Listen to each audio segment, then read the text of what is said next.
자, 시작하겠습니다. 우리 사회복지정책의 분석 틀, 길버트와 스펙트의 이론에서, 자, 이제 할당체계, 지난 시간에 봤었죠? 할당체계에서는 보편이냐, 선별이냐가 중요한 거고, 그쵸? 그 다음에 재원체계는 오늘 들어가야 되는 거고, 그 다음에 급여체계 봤었죠? 급여체계에서는 현금이냐, 현물이냐, 그 다음에 그 중간인 바우처냐, 뭐 이런 거 같이 봤습니다. 오늘은 372페이지로 다시 와서 재원체계 좀 한번 같이 보도록 할게요. 재원체계. 자, 그러면 이제 어떤 재원으로 줄 것이냐라는 문제입니다. 어떤 재원으로 줄 것이냐. 자, 재원의 정책 재원의 의미 안 보셔도 될 것 같고요. 자, 정책 재원의 종류 보도록 하겠습니다. 정책 재원의 종류. 자, 일단 크게 세 가지로 나뉘는 공공, 민간, 그 다음에 복지다원주의라고 하는데 쉽게 얘기해서 공공, 민간, 혼합 이렇게 세 가지로 나뉜다. 공공, 민간, 혼합.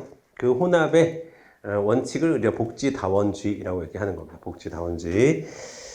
자, 됐습니다. 자, 그리고 공공부문 재원 이제 1번서부터 볼게요. 자, 일반세, 사회보장성 조세, 조세 지출 다 뭐가 들어가요? 세가 들어가죠. 세금. 쉽게 얘기해서 공공부문의 재원은 세금입니다. 세금. 자, 하나하나 볼 거예요. 하나하나 볼 건데 일단 여러분 보기 전에 조세 지출이라고 되어 있는 부분 있죠? 그 위에다가 조세 감면이라고 써주세요. 좀 헷갈리니까 자, 조세 감면. 자, 조세 감면을 해준다는 얘기는 자, 징수를 할까요? 안 할까요? 징수를 안 하는 거지. 징수를 아예 하지 않고 깎아주는 것을 조세 지출이라고 얘기하는 거예요.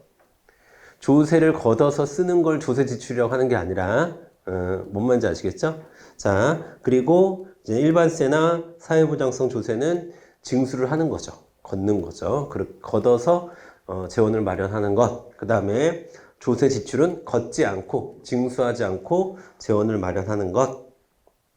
자, 민간 부분도 좀 더 들어가서 하나하나씩 볼 건데 본격적으로 2번 사회복지정책의 공공재원이라고 해서 세금에 대해서 이제 알아보는 시간을 갖도록 하겠습니다. 세금. 자, 먼저 세금은요, 여러분 일반세와 목적세로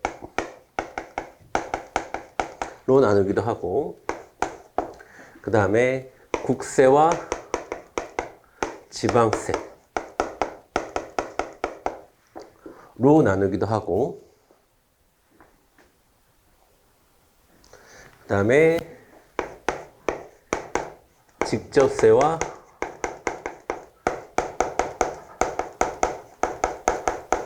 간접세로 나누기도 하고 그 다음에 누진세와 비례세로 나누기도 하고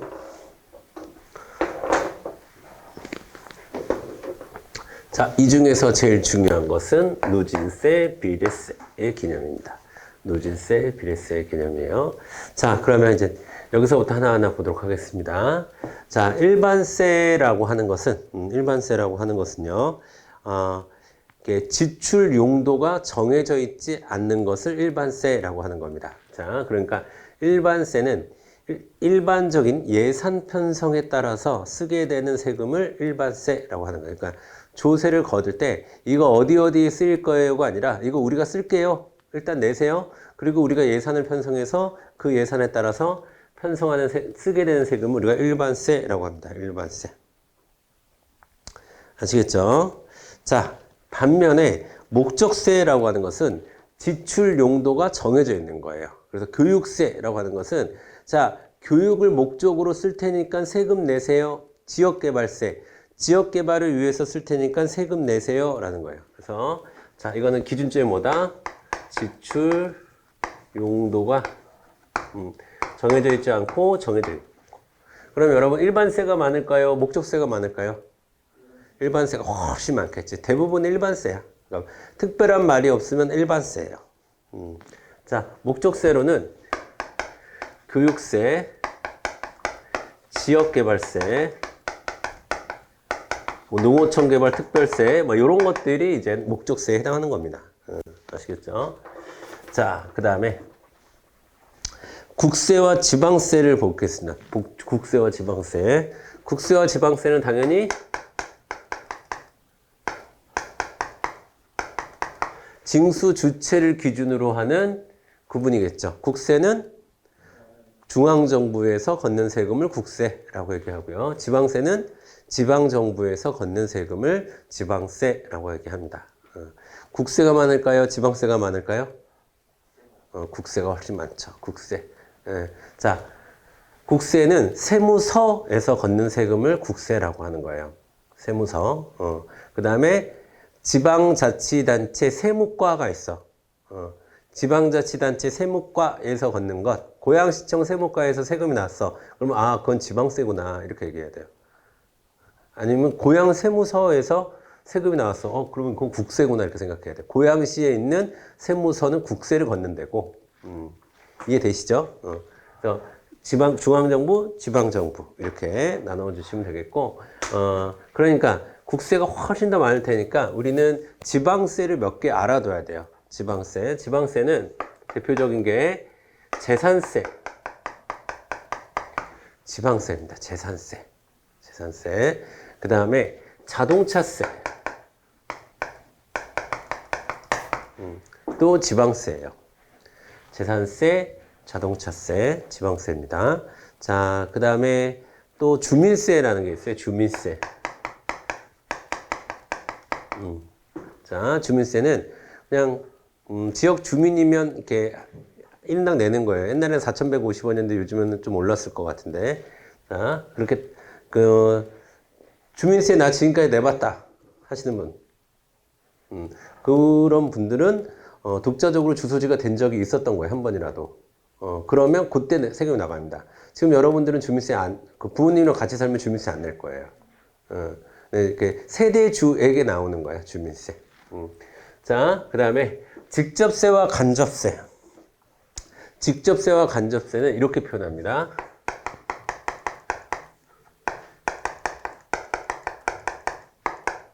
자, 조세의 전가성이 있느냐 없느냐 이렇게 얘기합니다. 조세의 전가성이 있느냐 없느냐. 이 얘기는 납세자와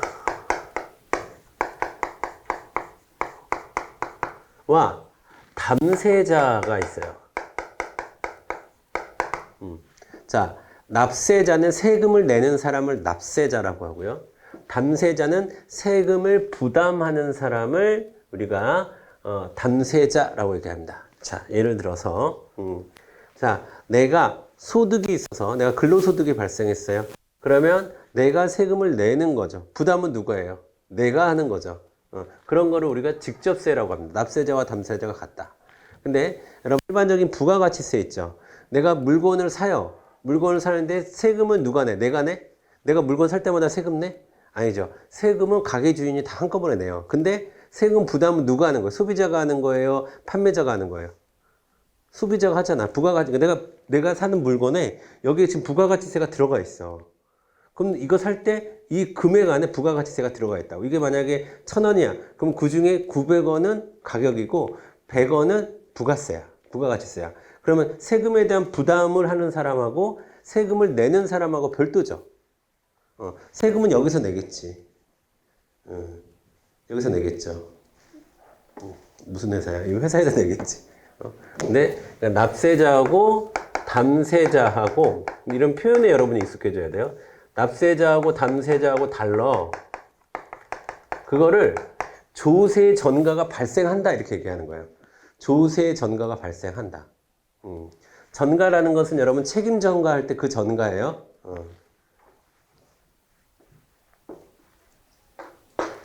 자, 그 다음에 여기서부터 요 두 가지를 이제 합쳐서 공부를 해야 되는데, 자, 누진세라고 하는 것은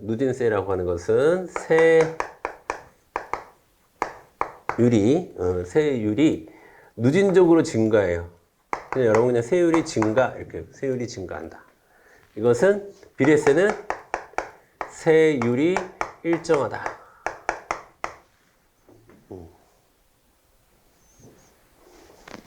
자, 100만 원을 한번 예를 들어볼까? 자, A의 소득은 100만 원이야. B의 소득은 200만 원이야. 그 다음에 C의 소득은 얼마예요? 300만 원으로 합시다. 자, 그러면 자, 만약에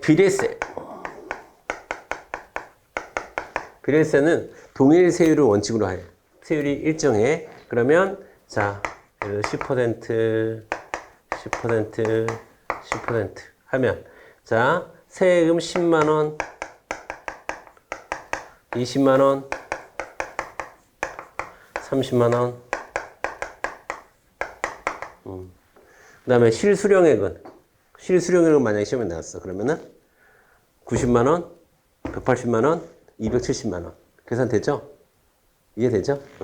자, 그러면 이런 걸 비례세라고 하고, 그 다음에 누진세라고 하는 건요. 자, 누진세라고 하는 세율이 증가하는데 소득이 많아지면 세율도 증가하는 걸 누진세라고 얘기합니다. 소득이 증가하면 세율도 많아지는 걸 누진세라고 하는데, 자, 누진세를 한번 계산해 볼까? 그럼 누진세는 이렇게 100만 원일 때는 10%, 200만 원일 때는 20%, 300만 원일 때는 30% 이런 식으로 세율이 꼭 요것대로 올라가야 되는 건 아닌데 이런 식으로 세율이 올라가는 것을 누진세라고 하는 거예요. 그럼 누진세는 A는 세금을 10만 원 내겠지. B는 얼마 낼까? 40만 원 내겠지. C는 얼마 낼까? 90만 원 내겠죠. 300만 원에 30%니까. 그렇죠? 자, 이런 걸 누진세라고 합니다. 자, 만약에 우리 시험에 그래프가 시험에 나왔어. 그래프가.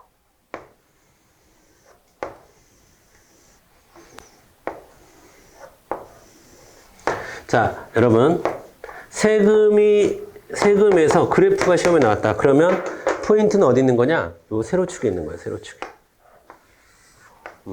자, 보세요. 가로축은 항상 과세 대상 또는 과세 표준이라고 얘기하는 거예요. 과세의 기준이 되는 거. 근데 우리는 거의 다 이제 소득세라고 하면, 만약 소득이다라고 한번 보면, 자, 여러분, 그래프가 이렇게 생겼어요. 이렇게 생겼어. 근데 여기에 세로축이 세액이야. 이거 무슨 세금일까요?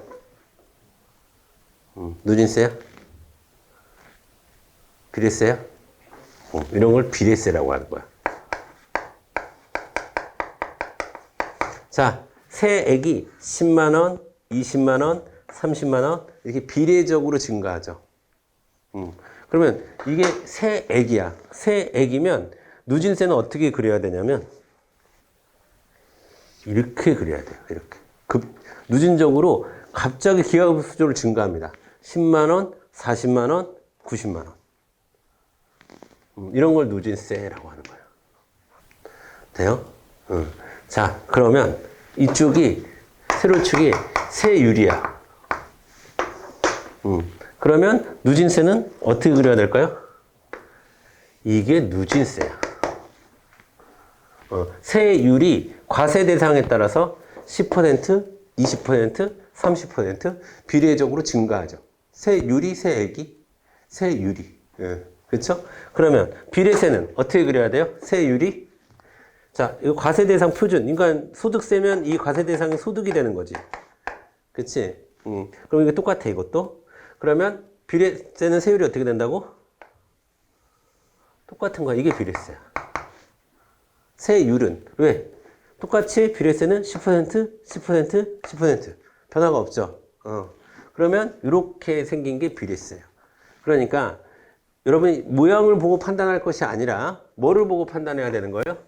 세로축 변수가 뭐냐 이걸 보고 판단해야 돼. 세로축 변수가 세액이냐 세율이냐에 따라서 자, 세액일 때는 이렇게 생긴 게 비례세지만 세율일 때는 이렇게 생긴 게 누진세다. 이해되세요?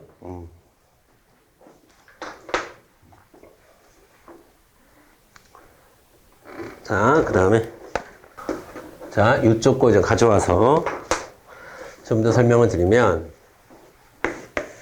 자, 여러분들한테 제가 사자성어를 알려드릴게요. 사자성어. 자, 보세요.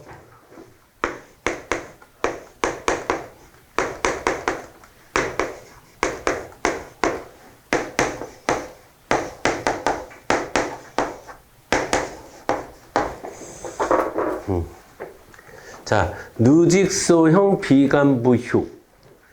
누직소형 비관부효. 자, 그 얘기는 우리가 여기를 통틀어서 이렇게 저 네 글자로 정리하는 거예요. 자, 어떻게 읽어야 되냐면 누진세는 직접세이고 소득세가 대표적이며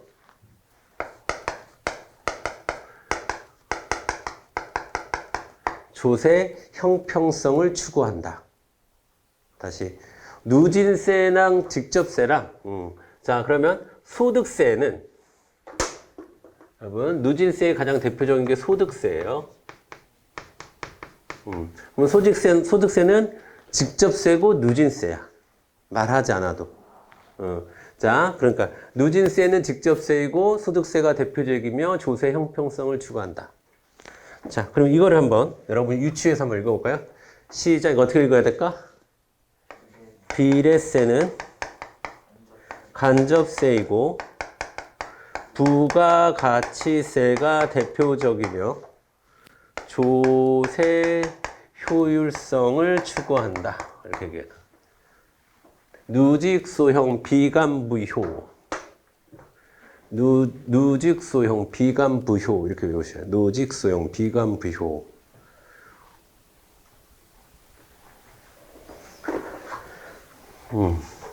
자, 볼게요, 여러분. 그러면 요거 설명 좀 더 드릴게요. 조세 형평성. 자, 조세 형평성이라는 건 뭐냐면 조세를 통해서 형평성을 추구한다라는 거예요. 조세를 통해서 형평성을 추구한다. 자, 보세요. 누진세는 부자가 많이, 고소득자가 많이 내요? 저소득자가 많이 내요? 고소득자가 훨씬 더 많이 내지. 소득이 높으면 높을수록, 자, 비례세는 30만 원밖에 안 내는데, 누진세는 90만 원이나 내야 되잖아. 그래서, 자, 조세 형평성을 추구해. 조세를 통한 형평성 추구.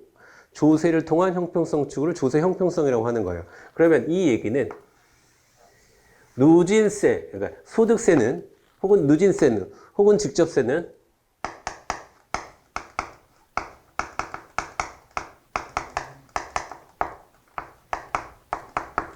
소득 재분배 효과가 크다라고 얘기할 수 있겠죠. 왜? 자, 세금을 왜 걷어? 지금 우리 왜 세금을 공부해? 사회복지 정책의 재원으로 쓰려고 우리가 세금을 걷는 거죠. 그러면 세금 누가 많이 내? 고소득자가 많이 내겠지. 자, 사회복지 혜택은 상대적으로 누가 많이 받아요? 특히 공공부조 같은 경우에는 저소득자가 훨씬 더 많이 받겠죠. 그러면 자, 소득지분배라고 하는 거는 세금, 소득 이만한 사람이 있고 이만한 사람이 있어. 근데 이 사람한테 이만큼의 세금을 걷어서 이 사람한테 얹어주는 거죠. 이런 걸 소득 재분배라고 하는 거죠. 이해되세요? 그러면 소득 재분배 효과는 누진세가 훨씬 더 크겠죠. 자, 그 다음에 조세 효율성이라고 하는 건 뭐냐면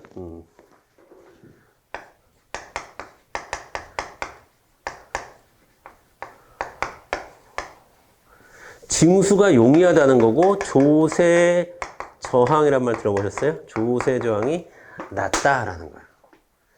여러분 지금 최근에 종부세 있죠. 종합부동산세. 예. 종부세 오른다고 지금 신문에서 연일 난리가 납니다. 요즘에. 종부세 오른다고 난리가 나는데, 종부세에 해당되는, 정도의 사람은 한 전체 인구의 10%도 안 돼요.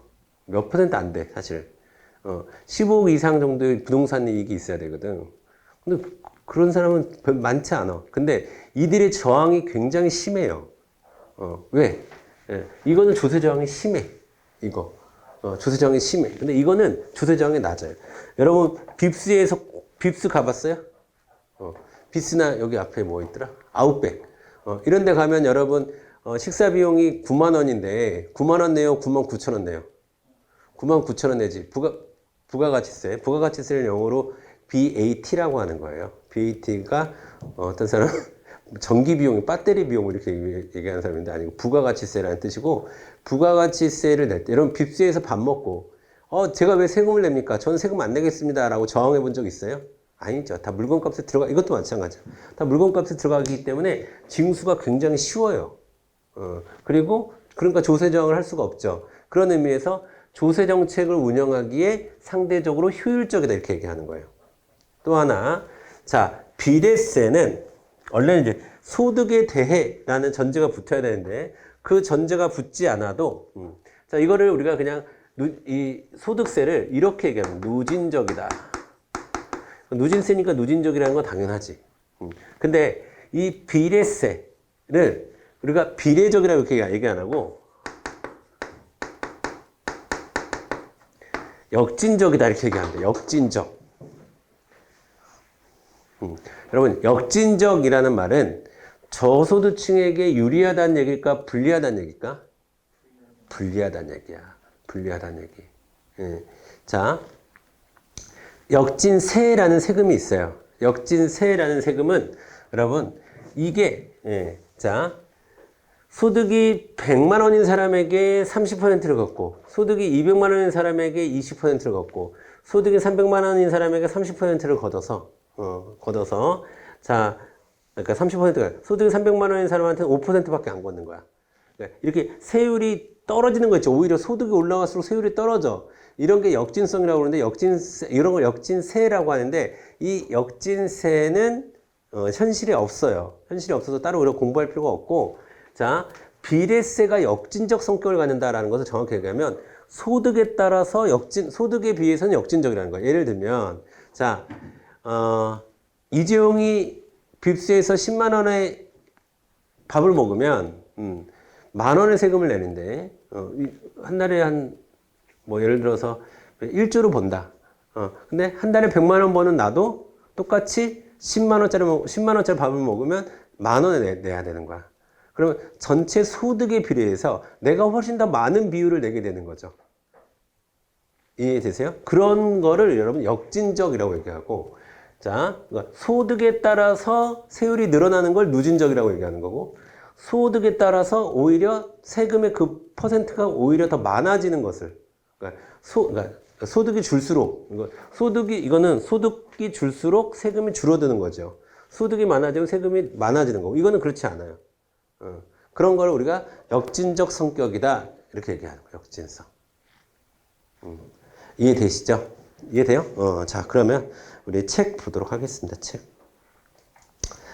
자, 그 정도의 개념만 여러분이 정리하고 계시면 됩니다. 자, 사회복지정책의 공공재원, 일반세, 그러니까 우리 책은 크게 일반세와 목적세로 나누고 그렇게 접근했는데 뭐 중요하진 않습니다. 중요하진 않아요. 그냥 세금이 일반세와 목적세로 나누는 기준이 지출 용도를 정하지 않고 여기다만 밑줄 그어주시고요. 그 다음에 다음 페이지 373페이지 가운데 목적세에다가는 지출 용도를 정해놓은 그런 특징이 있을 뿐인 겁니다. 아시겠죠? 자, 그 다음에 넘어갈게요. 이제 일반 조세의 종류로 넘어가겠습니다. 일반 조세의 종류에서 소득세 옆에다가 누진세라고 꼭 써주시고 소비세 옆에다가 여러분 간접세라고 써주세요. 자, 제가 말씀드린 이 부가가치세를 다른 말로 소비세라고 불러요. 그러면 소비세는 비관부효 부가가치세를 소비세라고 얘기해요. 자, 그러면 이제 소득세를 한번 읽어보도록 하겠습니다. 소득세. 자, 소득에 부과하는 개인소득세는 누진세율을 적용하고, 일정 소득 이하의 사람에게는 조세를 면제해주거나 저소득층일수록 보다 많은 조세 감면 혜택을 부여한다. 그래서 소득계층 간 소득지분배효과가 크다. 다 시험 문제입니다, 여러분. 자, 소득세는 누진세고, 누진세는 자, 소득지분배 효과가 발생한다. 여러분, 전체 조세에서 차지하는 비중이 가장 큰 게 바로 소득세입니다. 소득세. 여러분은 이제 공무원이 되시면 알아서 정부에서 소득세를 가져가요. 원천징수에서. 아시겠죠? 뭐 소득세는 근로소득세도 있고요.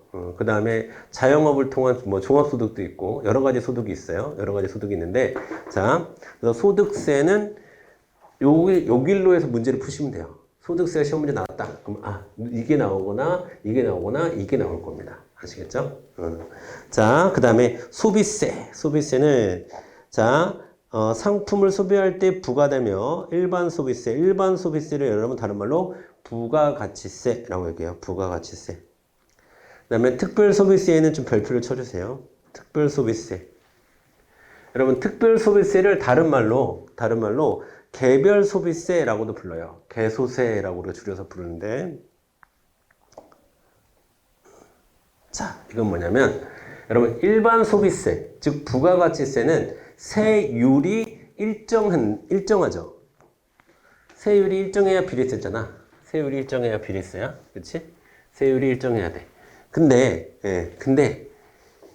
개별 소비세라는 건 뭐냐면 그래서 우리는 부가가치세가 10%예요. 아세요? 우리가 물건을 사면 다 10%의 부가가치세가 포함이 되어 있는 거야. 근데 개별 소비세는 상품마다 세율이 다른 걸 개별 소비세라고 하는 거예요. 그러니까 물건 전체에 무조건 10% 이게 아니라 상품마다 세율이 달라요. 상품마다. 중요한 건 상품마다가 중요해요. 상품마다. 자, 상품마다 달라. 그러니까 예를 들면,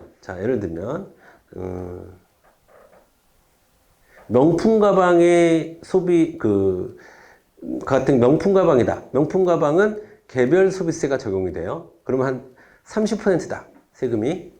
그러면 소득재 분배 효과가 발생할까요? 비례세는 소득재 분배 효과가 원래 발생하지 않거든. 근데 이거는 모든 사람에게 다 똑같아. 근데 상품마다 다르기 때문에 사치품 같은데 세율이 올라가고 필수품 같은데 세율이 떨어지면 소득재 분배 효과가 발생하겠죠. 뭐임에도 불구하고 비례세임에도 불구하고 소비세임에도 불구하고 개별 소비세는 상품마다 세율이 다르기 때문에 소득재 분배 효과가 발생할 수 있다. 또 개별 소비세가 적용되는 상품 중에서 가장 대표적인 게 자동차입니다. 자동차도 상품마다 세금이 다릅니다. 개별 소비세. 자, 그런 걸 얘기하는 거예요. 근데 이거 논쟁이 많죠. 자동차 같은 경우도 논쟁이 많아요. 자동차가 과연 사치품이냐? 원래 개별 소비세라는 것이 도입되는 이유가 비례세가 너무나 소득재 분배 효과가 없기 때문에 조금이라도 소득재 분배 효과를 주기 위해서 개별 소비세를 만든 건데 자동차가 과연 그러냐? 사실 자동차는 옛날에는 고소득층의 어떤 상징이었어. 자가용이 있다는 거. 근데 요즘에는 그냥 생업을 하는 사람들 대부분이 자동차가 있잖아요. 있잖아. 자동차 갖고 다니고 부자다. 이러지는 않잖아. 저는 솔직히 그랬어요. 어렸을 때. 저는 어렸을 때 그랬어요. 친구네 집에 자동차가 있으면, 야, 니네 집 부자다. 그랬는데, 요즘에는 어떤 자동차가 그냥 중요하지. 자동차가 있다는 걸로 부자라고 하진 않죠. 그쵸? 어쨌든, 근데 그것도 개별 소비세가 적용이 돼요. 그러니까 여러분, 일반적인 소비세하고 개별 소비세를 살짝 구분해 주셔야 됩니다. 그러면, 개별 소비세는 누진적이다. OX? 아니야. 개별 소비세는 누진적이지 않아. 비례적이야. 누구에게나 똑같은 세율이 적용이 돼. 근데 상품마다 다르기 때문에 개별 소비세는 비례세임에도 불구하고 소득재 분배 효과가 있다 이렇게 가야 되는 거지 누진세는 아니에요. 누진세는 계속 그게 늘어나는 거야. 소득에 따라서. 아시겠죠? 그 다음에 재산세가 있는데 재산세는 여러분 그냥 이런 게 있다라고 보시면 돼요. 자, 여러분 소득과 재산의 구분 가능하세요? 가능하죠? 소득은 버는 돈을 소득이라고 하고 재산은 가지고 있는 돈을 재산이라고 하는 겁니다. 내가 가지고 있는 토지나 건물에 대해서 세금을 내는 것을 재산세라고 해요. 그런데 재산세가 중요한 거는 아까 적어드린 대로 지방세라는 게 좀 중요해요. 우리가 사전에 좀 알고 있어야 돼. 재산세가 지방세다. 자, 그래서 재산세는 지방정부의 주요 재원이다. 이거 정도는 알아두시면 될 것 같고. 그 다음에 직접세, 간접세 구분하는데 직접세에는 소득세, 간접세에는 부가가치세. 그러니까 여러분 이제 간단하게 누직소형 비간부효가 기본 틀이 잡혀 있어야 돼요. 그래 헷갈리지 않습니다. 자, 직접세가 소득세 분배 효과가 높다. 당연하죠. 직접세는 누진세니까. 뭔 말인지 아시겠죠? 그렇게 여러분 접근하시면 돼요. 자, 그 다음에 단점으로는 간접세에 비해 조세 저항이 강하며 징수가 수월하지 못하다. 쉽지 않다. 이제 이해되시죠? 이해되시죠? 직접세는 저항이 커요. 저항이 커. 특히 강남 3구 조세 저항이 커요. 자, 그 다음에 간접세. 부자인 사람들이 감세 정책을 피는 보수 정당의 표를 던지는 건 당연하다고 생각합니다. 자연스럽다고 생각해. 근데 우리나라는 이상하게 가난한 사람들이 감세 정책을 쓰는 그리고 복지를 지향하지 않는 그런 정당을 지지하죠. 우리나라는. 그러니까 근데 철저하게 그런 걸 여러분 계급 투표라고 하거든요. 우리 저 사회민주주의 모형에서도 나오는 건데 계급 투표를 우리나라는 계급 투표가 잘 안 이루어지는 나라 중에 하나예요. 그래서 정치적으로 좀 그렇습니다. 어쨌든 제가 왜 이 얘기를 했냐면 조세 저항 얘기를 하려고 하는 거야. 종합부동산세 이런 거 올리면 강남 상고 난리나. 저도 이제 운전하다가 강남 갈 일이 저도 별로 없는데 운전하다가 가끔 강남을 가면 플랜카드 장난 아니에요. 세금 올리고 막 이러면은 그냥 그 동네는 싹 다 뭐 이렇게 완전히 그냥 무슨 공산주의 정책을 하는 듯이 약간의 증세도 공산주의 정책을 하는 듯이 막 그렇게 저항을 합니다. 크게. 이해하시죠? 자, 간접세, 부가가치세 등이 있고 조세 저항이 적어 징세가 편리하다. 소득지 분배 효과는 낮고 저소득층에게 상대적으로 높은 조세 부담률이 되는 중요한 말이에요. 역진성을 띈다. 이렇게 돼요. 역진성을 띈다. 근데 이거는 자, 간접세의 특징이다 라고 아니라 이 비례세, 간접세, 부가가치세, 일반 소비세 이런 것들의 특징이 뭐예요?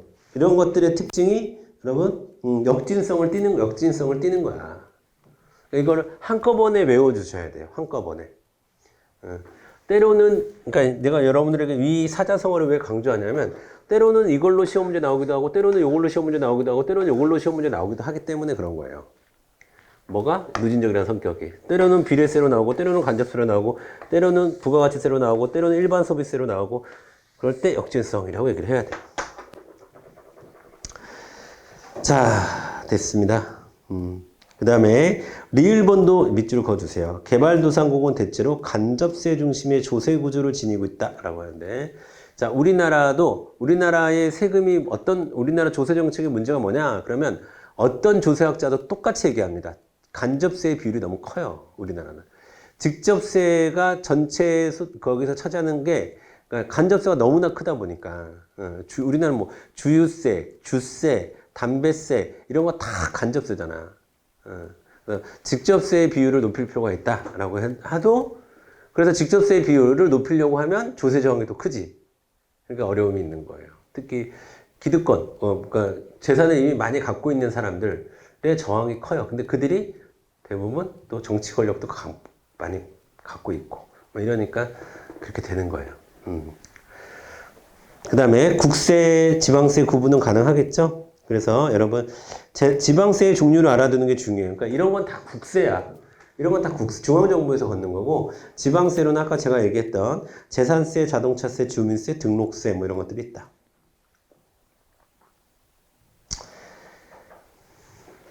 됐어요? 넘어가겠습니다. 그 다음에 조세비용, 조세지출. 볼게요. 조세비용, 조세지출. 자, 여기는 밑줄 긋겠습니다. 여러분. 자, 1번 특정 집단의 조세를 감면, 공제, 면제해 주는 제도이다. 거기 옆에다 여러분 징수 X. 징수 자체를 하지 않는 거예요. 징수 자체를 하지 않는데 재원체계다. 오케이. 넘어갑니다. 자, 수혜자는 정부로부터 지원을 받게 되면 구매력을 증가시키는 효과가 있다. 정부 입장에서는 조세 비용만큼 세수가 감소하고 그만큼 정부 지출이 줄어들게 된다. 뭐 이렇게 되는데 그 왼쪽에다가 여러분 이런 표현을 써줘야 돼요.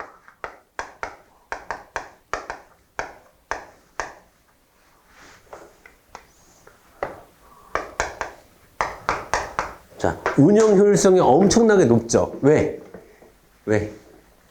징수 비용이 안 들잖아, 일단. 그치? 걷는데 돈을 안 쓰죠? 그 다음에 쓰는데도 행정비용이 들어갈까, 안 들어갈까? 들어가지. 그러니까 우리가 사회복지 정책, 어떤 정책을 사용할지, 예, 결정해야 되고, 거기에 따라서 돈을 써야 되잖아. 그럴 때도 공무원이 필요한 거잖아요, 여러분. 그러니까 쓰는데도 비용이 들어가. 그런데 이 조세감면 정책은, 돈을 걷는데도 쓰는데도 비용이 안 들어가는 거야. 그러니까 운영 효율성이 굉장히 높죠.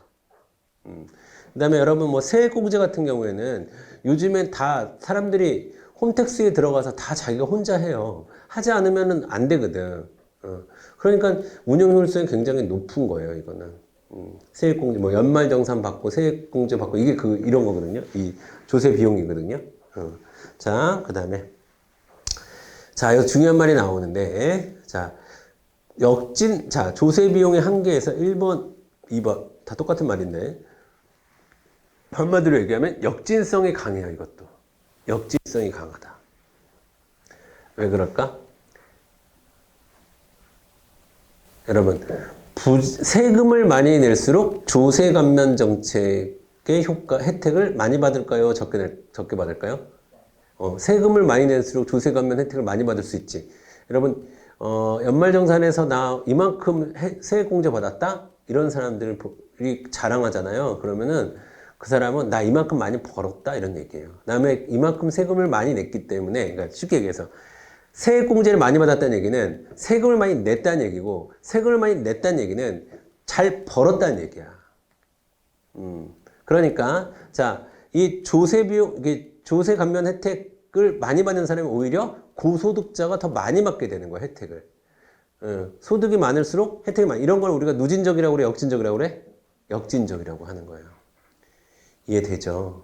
그리고 심지어 저소득자는 세금을 안 내는 경우도 있어요. 세금이 감면되는 경우도 있어요. 그런 경우에는 아예 이 조세 혜택, 비용 혜택 자체를 못 보는 거잖아. 세금을 내야 혜택을 받을 거 아니야. 이해되세요? 자, 저소득층은 소득이 낮아 과세 대상에서 제외되어 수혜자가 되기 어렵다. 이게 이해됩니까? 세금을 내야 조세 비용의 효과를 받을 수가 있는데 혜택을 못 받아. 세금을 안 내니까. 소득이 높을수록 조세 감면의 액수가 커지기 때문에 고소득층에게 유리하다. 이것도 이해되시나요? 자, 됐습니다. 자, 그 다음에 이제 공공재원은 그 다음에 또 중요한 게 사회보험료예요. 사회보험료. 자, 공공재원의 대표적인 거 아까 우리 봤듯이 자, 세금, 그 다음에 조세 감면, 그 다음에 사회보험료예요. 요 세 가지인데, 자, 사회보험료 같이 보도록 할까요? 사회보험료. 자, 사회보험료.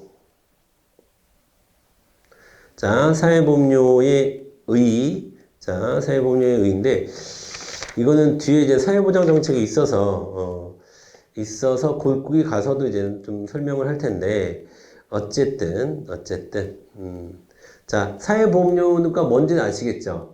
사회보험에 들어가는 비용이 사회보험료죠. 사회보험을 받기 위해서 내는 보험료를 우리가 사회보험료라고 얘기합니다.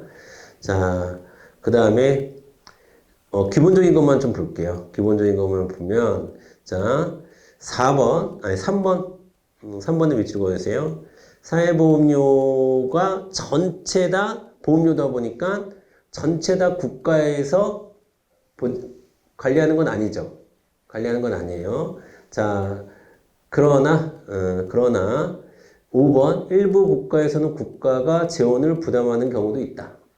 우리나라도 뭐 조금은 국가에서 부담을 하죠. 기본적으로 국민들이 내는 사회보험료에 의지하지만. 자, 그 다음에 2번 강제가입 동그라미. 강제가입을 통해서 역선택의 문제를 2번에 1번 강제가입을 통해서 역선택의 문제를 해결할 수 있다. 이거 이해되세요? 지난 시간에 제가 역선택 도덕적 해이 얘기해줬죠. 시장 실패 얘기하면서. 근데 이거 뭐냐면 역선택의 문제는 뭐냐면 그러면 보험에 든 사람은 다 아픈 사람만 보험에 들 것이고 보험회사는 수익이 안 남아서 도저히 나는 보험 못 하겠다. 이런 상태가 역선택의 상태죠. 근데 그런 상태를 막기 위해서 강제 가입을 통한다라는 거예요. 강제 가입. 그 다음에 자, 위험 분산이나 규모의 경제 등은 보험의 재정 안정을 이룰 수 있다. 됐어요. 그 다음에 3번 사용되는 용도가 비교적 정확하기 때문에 상대적으로 조세에 대한 거부감이 적다. 이 얘기는 뭐냐면 세금은 일반세가 많아 목적세가 많아. 일반세가 많고 목적세를 하더라도 그게 나랑 직접 관련이 없을 수도 있잖아. 근데 사회보험료는 내가 보험료를 내면 내가 실업 상태에 빠졌을 때 고용보험을 통해서 실업급여를 받겠구나 라는 생각이 있죠. 언젠간 내가 받겠구나 라는 생각이 있기 때문에 저항이 상대적으로 조세보다는 적다라는 거예요. 이해되죠? 자, 그 다음에 사회보험료도 여전히 역진성을 갖고 있습니다. 역진성. 요거는 좀 이따가 제가 사회보험 안에 들어가서 좀 자세히 말씀을 좀 드리도록 할게요. 자, 그 정도 보시면 되겠습니다. 그 정도 보시면 되겠고. 그 다음에 민간재원도 역진성이 있는데, 예. 그러니까 여러분 이렇게 이해하시면 돼요. 우리가 지금 크게 공공, 민간 이렇게 보는데, 그죠? 공공, 민간 이렇게 보고, 공공을 크게 세 가지로 봤죠? 그죠? 조세, 그 다음에 사회보험료, 그 다음에 조세 감면 정책, 조세 비용, 요 세 가지로 봤잖아요. 그러면 여기서 세금 중에서 요거 위에 거. 자, 누진세, 직접세, 소득세, 즉 소득세를 제외하고는 다 역진성을 가지고 있다. 즉 세금 중에서는 소비세 역진적이다. 그 다음에 사회보장비도 역진적입니다. 조세 비용도 아까 역진적이었죠. 세금을 많이 낼수록 조세 비용 혜택을 많이 받으니까 역진적이라고 얘기했고, 민간 재원도 일정 정도 역진적인 성격이 있는데, 그거는 제가 잠깐 쉬었다가 민간 재원에 대해서는 쉬었다가 설명해 드리도록 하겠습니다.